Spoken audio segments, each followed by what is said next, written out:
The Girl Who Owned a Bear. Mama had gone downtown to shop. She had asked Nora to look after Jane Gladys, and Nora promised she would. But it was her afternoon for polishing the silver, so she stayed in the pantry and left Jane Gladys to amuse herself alone in the big sitting room upstairs. The little girl did not mind being alone, for she was working on her first piece of embroidery, a sofa pillow for Papa's birthday present. So she crept into the big bay window and curled herself up on the broad sill while she bent her brown head over her work. Soon the door opened and closed again, quietly. Jane Gladys thought it was Nora, so she didn't look up until she had taken a couple more stitches on a forget-me-not. Then she raised her eyes and was astonished to find a strange man in the middle of the room who regarded her earnestly. He was short and fat and seemed to be breathing heavily from his climb up the stairs. He held a work silk hat in one hand, and underneath his other elbow was tucked a good-sized book. He was dressed in a black suit that looked old and rather shabby, and his head was bald upon the top. "Excuse me," he said, while the child gazed at him in solemn surprise. "Are you Jane Gladys Brown?" "Yes, sir," she answered. Very good indeed," he remarked, with a queer sort of smile. "I've had quite a hunt to find you, but I've succeeded at last." "How did you get in?" inquired Jane Gladys, with a growing distrust of her visitor. "That is a secret," he said mysteriously. This was enough to put the girl on her guard. She looked at the man, and the man looked at her, and both looks were grave and somewhat anxious. "What do you want?" she asked, straightening herself up with a dignified air. "Ah, now we are coming to business," said the man briskly. "I'm going to be quite frank with you. To begin with, your father has abused me in a most ungentlemanly manner." Jane Gladys got off the windowsill and pointed her small finger at the door. "Leave this room immediately," she cried, her voice trembling with indignation. "My papa is the best man in the world. He never abused anybody." "Allow me to explain, please," said the visitor, without paying any attention to her request to go away. "Your father may be very kind to you, for you are his little girl, you know. But when he's downtown in his office, he's inclined to be rather severe, especially on book agents. Now, I called on him the other day and asked him to buy the complete works of Peter Smith. And what do you suppose he did?" She said nothing. "Why," continued the man with growing excitement, "he ordered me from his office and had me put out of the building by the janitor. What do you think of such treatment as that from the best papa in the world? Eh?" "I think he was quite right," said Jane Gladys. "Oh, you do? Well, said the man. "I resolved to be revenged for the insult. So, as your father is big and strong and a dangerous man, I have decided to be revenged upon his little girl." Jane Gladys shivered. "What are you going to do?" she asked. "I'm going to present you with this book," he answered, taking it from under his arm. Then he sat down on the edge of a chair, placed his hat on the rug, and drew a fountain pen from his vest pocket. "I'll write your name in it," said he. "How do you spell Gladys?" "Gladys," she replied. "Thank you. Now this," he continued, rising and handing her the book with a bow, "is my revenge for your father's treatment of me. Perhaps he'll be sorry he didn't buy the complete works of Peter Smith. Goodbye, my dear." He walked to the door, gave her another bow, and left the room. And Jane Gladys could see that he was laughing to himself, as if very much amused. When the door had closed behind the queer little man, the child sat down in the window again and glanced at the book. It had a red and yellow cover, and the word thingamajigs was across the front in big letters. Then she opened it curiously and saw her name written in black letters upon the first white leaf. "He was a funny little man," she said to herself thoughtfully.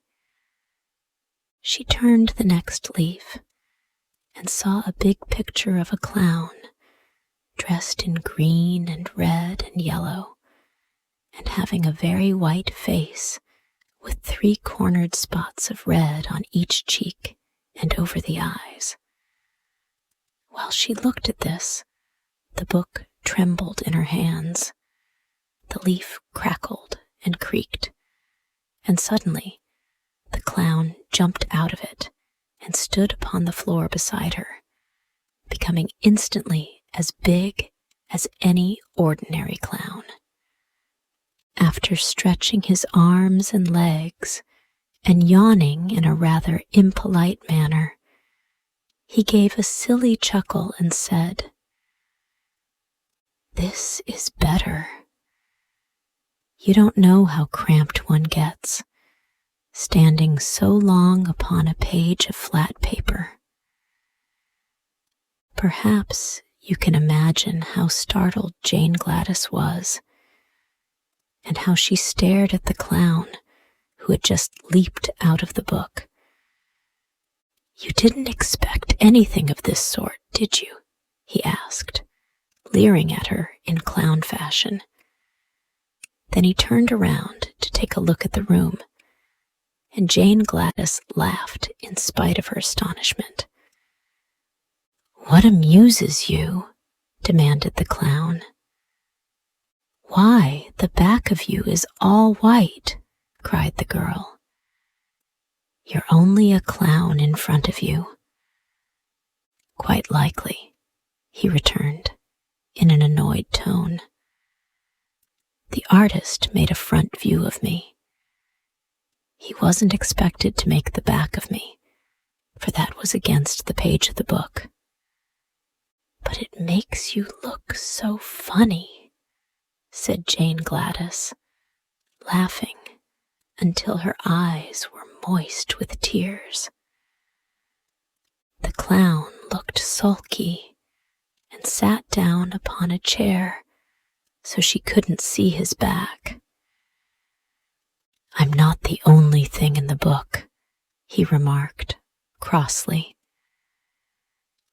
This reminded her to turn another page, and she had scarcely noted that it contained the picture of a monkey, when the animal sprang from the book with a great crumpling of paper and landed upon the window seat beside her. "He-he-he-he-he," chattered the creature, springing to the girl's shoulder and then to the center table. "This is great fun. Now I can be a real monkey instead of a picture of one." "Real monkeys can't talk," said Jane Gladys reprovingly. "How do you know? Have you ever been one yourself?" inquired the animal. And then he laughed loudly, and the clown laughed too, as if he enjoyed the remark. The girl was quite bewildered by this time. She thoughtlessly turned another leaf, and before she had time to look twice, a gray donkey leaped from the book and stumbled from the window seat to the floor with a great clatter. "You're clumsy enough, I'm sure," said the child indignantly, for the beast had nearly upset her. "Clumsy? And why not?" demanded the donkey with angry voice. "If the fool artist had drawn you out of perspective, as he did me, I guess you'd be clumsy yourself." "What's wrong with you?" asked Jane Gladys. "My front and rear legs on the left side are nearly 6 inches too short. That's what's the matter. If that artist didn't know how to draw properly, why did he try to make a donkey at all?" "I don't know," replied the child, seeing an answer was expected. "I can hardly stand up," grumbled the donkey, "and the least little thing will topple me over." "Don't mind that," said the monkey, making a spring at the chandelier and swinging from it by his tail until Jane Gladys feared he would knock all the globes off. "The same artist has made my ears as big as that clown's, and everyone knows a monkey hasn't any ears to speak of, much less to draw." "He should be prosecuted," remarked the clown gloomily. "I haven't any back." Jane Gladys looked from one to the other with a puzzled expression upon her sweet face, and turned another page of the book. Swift as a flash, there sprang over her shoulder a tawny, spotted leopard, which landed upon the back of a big leather armchair and turned upon the others with a fierce movement. The monkey climbed to the top of the chandelier and chattered with fright. The donkey tried to run and straightway tipped over on his left side. The clown grew paler than ever, but he sat still in his chair and gave a low whistle of surprise.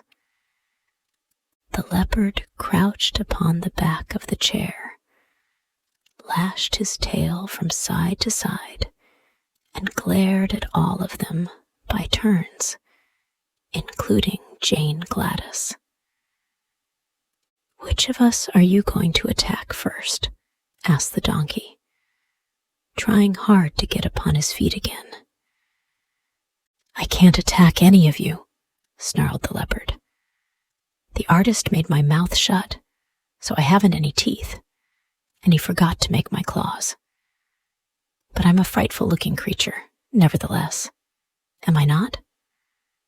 "Oh, yes," said the clown indifferently. "I suppose you're frightful-looking enough. But if you have no teeth nor claws, we don't mind your looks at all. This so annoyed the leopard that he growled horribly, and the monkey laughed at him. Just then, the book slipped from the girl's lap, and as she made a movement to catch it, one of the pages near the back opened wide.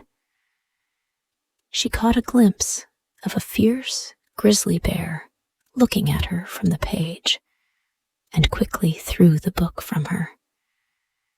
It fell with a crash in the middle of the room, but beside it stood the great grizzly, who had wrenched himself from the page before the book closed. "Now," cried the leopard from his perch, "you'd better look out for yourselves. You can't laugh at him as you did at me. The bear has both claws and teeth." "Indeed I have," said the bear, in a low, deep, growling voice. "And I know how to use them too. If you read in that book, you'll find I'm described as a horrible, cruel, and remorseless grizzly, whose only business in life is to eat up little girls. Shoes, dresses, ribbons, and all. And then, the author says, I smack my lips and glory in my wickedness." "That's awful," said the donkey, sitting upon his haunches and shaking his head sadly. "What do you suppose possessed the author to make you so hungry for girls? Do you eat animals also?" "The author does not mention my eating anything but little girls," replied the bear. "Very good," remarked the clown, drawing a long breath of relief. "You may begin eating Jane Gladys as soon as you wish. She laughed because I had no back. And she laughed because my legs are out of perspective," brayed the donkey. "But you also deserve to be eaten," screamed the leopard from the back of the leather chair, "for you laughed and poked fun at me because I had no claws nor teeth. Don't you suppose, Mr. Grizzly, you could manage to eat a clown, a donkey, and a monkey after you finish the girl?" "Perhaps so, and a leopard into the bargain," growled the bear. "It will depend on how hungry I am, but I must begin on the little girl first, because the author says I prefer girls to anything." Jane Gladys was much frightened on hearing this conversation, and she began to realize what the man meant when he said he gave her the book to be revenged. Surely Papa would be sorry he hadn't bought the complete works of Peter Smith when he came home and found his little girl eaten up by a grizzly bear, shoes, dress, ribbons, and all. The bear stood up and balanced himself on his rear legs. "This is the way I look in the book," he said. "Now, watch me eat the little girl." He advanced slowly toward Jane Gladys, and the monkey, the leopard, the donkey, and the clown all stood around in a circle and watched the bear with much interest. But before the grizzly reached her, the child had a sudden thought and cried out, "Stop! You mustn't eat me. It would be wrong." "Why?" asked the bear in surprise. "Because I own you, "You're my private property," she answered. "I don't see how you make that out," said the bear in a disappointed tone. "Why, the book was given to me. My name's on the front leaf, and you belong, by rights, in the book. So you mustn't dare to eat your owner." The grizzly hesitated. "Can any of you read?" he asked. "I can," said the clown. "Then see if she speaks the truth. Is her name really in the book?" The clown picked it up and looked at the name. "It is," said he, "Jane Gladys Brown," and written quite plainly in big letters. The bear sighed. "Then, of course, I can't eat her," he decided. "That author is as disappointing as most authors are. But he's not as bad as the artist," exclaimed the donkey, who was still trying to stand up straight. "The fault lies with yourselves," said Jane Gladys severely. "Why didn't you stay in the book where you were put?" The animals looked at each other in a foolish way, and the clown blushed under his white paint. "Really," began the bear, and then he stopped short. The doorbell rang loudly. "It's Mama!" cried Jane Gladys, springing to her feet. "She's come home at last. Now, you stupid creatures." But she was interrupted by them all making a rush for the book. There was a swish and a whir and a rustling of leaves, and an instant later the book lay upon the floor, looking just like any other book, while Jane Gladys's strange companions had all disappeared.